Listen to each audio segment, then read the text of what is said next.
জীবনের এমন একটা মুহূর্ত কি আপনার এসেছে যখন মনে হয়েছে পায়ের নিচ থেকে মাটি সরে যাচ্ছে, যখন মনে হয়েছে এই পৃথিবীতে আপনার আর কোনো প্রয়োজন নেই, সব দরজা বন্ধ হয়ে গেছে? বিশ্বাস করুন, ওই মুহূর্তটা, ওই অন্ধকার রাতটা আপনাকে শেষ করে দেওয়ার জন্য আসে না। ওটা আসে আপনাকে নতুন করে তৈরি করতে। লোহাকে যেমন পুড়িয়ে ইস্পাত বানানো হয়, জীবনও মাঝে মাঝে আমাদের ভেঙে চুরে নতুন রূপ দেয়। আজকের গল্পটা সেই এক রাতের, যে রাতটা একজনকে শেষ করে দিতে পারত, কিন্তু সেই রাতটাই হয়ে উঠল তার জীবনের সবচেয়ে বড় আশীর্বাদ। গল্পটা আমার এক খুব কাছের মানুষের, নামটাও হই থাক, আমরা তাকে সে বলেই ডাকি। ছেলেটা ছিল প্রচণ্ড মেধাবী আর আত্মবিশ্বাসী। ভার্সিটি শেষ করার পর তার চোখে ছিল দুনিয়া জয় করার স্বপ্ন। সে একটা স্টার্টআপ বিজনেস শুরু করেছিল। তার সব জমানো টাকা, বাবার পেনশনের টাকা, এমনকি বন্ধুদের থেকে ধার করা টাকা, সব সে ওই ব্যবসায় লাগিয়েছিল। তার বিশ্বাস ছিল সে সফল হবেই। প্রথম 1 বছর সব কিছু ঠিকঠাকই চলছিল, কিন্তু হঠাৎ করেই মার্কেটে ধস নামল। একটার পর একটা ডিল বাতিল হতে শুরু করলো। পাওনাদাররা বাড়িতে এসে ঝামেলা শুরু করলো। যে বন্ধুদের সে নিজের ভাই ভাবত, তারা টাকার জন্য তাকে অপমান করতে শুরু করলো। আর সবচেয়ে বড় আঘাতটা এলো তখন, যখন তার ভালোবাসার মানুষটি তাকে ছেড়ে চলে গেল। মেয়েটি তাকে সোজাসাপটা বলে দিয়েছিল, যার নিজেরই কোনো ভবিষ্যৎ নেই, সে আমার দায়িত্ব নেবে কি করে? সেদিন ছিল শুক্রবার রাত। সারাদিন অপমানে লজ্জায় সে ঘর থেকে বেরোয়নি। রাতে যখন সবাই ঘুমিয়ে পড়েছে, তখন সে তার ঘরের কোণায় বসেছিল। ঘর ভর্তি অন্ধকার। বাইরের রাস্তার ল্যাম্পপোস্টের আলো এসে জানালার গ্রিলে পড়েছে। সে ভাবছিল তার জীবনটা এখানেই শেষ। তার মনে হচ্ছিল বেঁচে থাকার আর কোনো মানেই নেই। সে আয়নার সামনে দাঁড়ালো। নিজের বিধ্বস্ত চেহারার দিকে তাকিয়ে তার নিজেরই ঘৃণা হতে লাগলো। সেদিন রাতে সে হাউমাউ করে কেঁদেছিল। বালিশে মুখ গুজে চিৎকার করে কাঁদতে গিয়েছিল, কিন্তু আওয়াজ বেরোয়নি। বুকের ভেতরটা দুমড়ে মুচড়ে যাচ্ছিল। মনে হচ্ছিল কেউ যেন ভেতর থেকে কলিজাটা ছিঁড়ে ফেলছে। আপনারা হয়তো ইউটিউবে জীবনে ঘুরে দাঁড়ানোর উপায় বা এই ধরনের অনেক ভিডিও দেখেছেন, কিন্তু সত্যি কথা কি জানেন? ওই মুহূর্তে কোনো মোটিভেশনই কাজে আসে না। তখন শুধু অন্ধকারটাই সত্যি মনে হয়। রাত যখন গভীর হলো, কান্না থামল। সে মেঝেই শুয়েছিল। হঠাৎ তার চোখ পড়ল টেবিলে রাখা তার মায়ের একটা পুরানো ছবির ওপর। ছবিটাতে মা হাসছে। হঠাৎ তার মনে হলো, সে যদি আজ হাল ছেড়ে দেয়, সে যদি আজ হেরে যায়, তাহলে তো সে শুধু নিজেকে হারাচ্ছে না, সে তার বাবা মায়ের বিশ্বাসকেও মেরে ফেলছে। যারা তাকে এত কষ্ট করে বড় করেছে, তাদের শেষ বয়সে এসে সে কি উপহার দিচ্ছে? শুধু হতাশা। ওই মুহূর্তটাই ছিল তার টার্নিং পয়েন্ট। ওই রাত 3টের সময়ে সে উঠে বসল। চোখে তখনও জল, কিন্তু মনের ভেতর একটা অদ্ভুত জিদ চেপে বসল।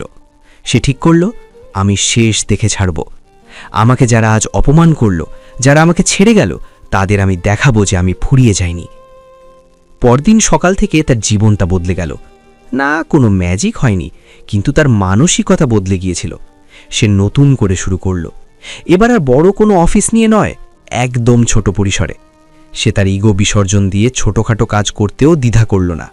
সে জানত, শূন্য থেকে শুরু করার গল্প লিখতে হলে অনেক ঘাম ঝরাতে হয়। সে সেটাই করল। মানুষ তাকে নিয়ে হাসাহাসি করত, বলতো এত বড় স্বপ্ন দেখে এখন এই অবস্থা। কিন্তু সে কানে তুলো দিয়ে রেখেছিল। তার ফোকাস ছিল শুধু নিজের কাজের দিকে। দিনে 18 ঘন্টা পরিশ্রম করত সে। খাবার ঠিক নেই, ঘুমের ঠিক নেই, কিন্তু তার চোখে সেই রাতের প্রতীক্ষাটা ভাসত। সে জানত তাকে জিততেই হবে। আস্তে আস্তে চাকা ঘুরতে শুরু করল। 1 বছর, 2 বছর, তার ছোট উদ্যোগটা বড় হতে শুরু করল। যেসব ক্লায়েন্ট তাকে ফিরিয়ে দিয়েছিল, তারা আবার ফিরে এলো। তার সততা আর পরিশ্রম দেখে মানুষ অবাক হয়ে গেল। 3 বছরের মাথায় সে তার সব ঋণ শোধ করে দিল। শুধু তাই নয়, তার কোম্পানি তখন দেশের অন্যতম সেরা একটা নাম। আজ সে সফল, তার গাড়ি আছে, বাড়ি আছে, সমাজ তাকে সম্মান করে, কিন্তু সে আজও সেই রাতটার কথা ভোলে না। সে বলে, ওই রাতটা যদি আমার জীবনে না আসতো, যদি আমি সেদিন ওভাবে ভেঙে না পড়তাম, তাহলে আমি জানতামই না আমার ভেতর কতটা শক্তি লুকিয়ে আছে। আসলে কি জানেন, আমাদের সবার জীবনেই এমন একটা রাত আসে যে রাতে মনে হয় সব শেষ, কিন্তু বিশ্বাস করুন, ওটাই হলো পরীক্ষার রাত। ঈশ্বর বা প্রকৃতি যাই বলুন না কেন, তারা ওই সময়টাতে চুপ করে দেখেন যে আপনি কি করেন। আপনি কি হাল ছেড়ে দিয়ে অন্ধকারে হারিয়ে যাবেন, নাকি চোখের জল মুছে আবার উঠে দাঁড়াবেন? আপনারা যারা এখন কঠিন সময়ের মধ্যে দিয়ে যাচ্ছেন, যারা ভাবছেন আপনাদের দিয়ে কিচ্ছু হবে না, তাদের বলছি, নিজের উপর বিশ্বাস হারাবেন না। মনে রাখবেন, তীরকে যত বেশি পেছনে টানা হয়, সে তত বেশি বেগে সামনে ছোটে। আপনার বর্তমান পরিস্থিতি আপনাকে পেছনে টানছে মানেই জীবন আপনাকে অনেক দূর নিয়ে যাওয়ার প্রস্তুতি নিচ্ছে। সেই ছেলেটির মতো আপনিও হয়তো আজ একা বালিশ ভিজিয়ে ঘুমাচ্ছেন, কিন্তু কালকের সূর্যটা কিন্তু আপনার জন্যই উঠবে।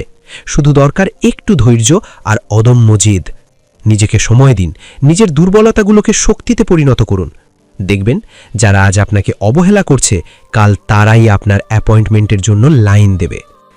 গল্পের শেষে শুধু একটা কথাই বলবো, ভাঙা মানেই শেষ নয়। বীজ যখন ভাঙে তখনই কিন্তু গাছ জন্মায়। তাই ভেঙে পড়াটাকে ভয় পাবেন না, ওটাকে কাজে লাগান। ওই কষ্টটাকে জ্বালানি হিসেবে ব্যবহার করুন। দেখবেন আপনার জীবনের গাড়িটা এমন গতিতে ছুটবে যে কেউ আর আপনাকে থামাতে পারবে না। এই গল্পটা যদি আপনার জীবনের সাথে একটুও মিলে যায় বা আপনাকে নতুন করে লড়াই করার শক্তি দেয়, তবে ভিডিওটিতে একটি লাইক অবশ্যই দেবেন। আপনার একটা লাইক আমাকে আরও এমন সত্য গল্প তুলে ধরার উৎসাহ যোগায়।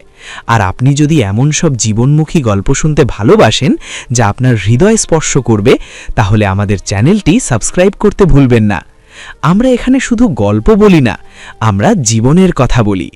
ভালো থাকবেন আর মনে রাখবেন, রাত যত গভীর হয়, ভোর তত কাছে আসে।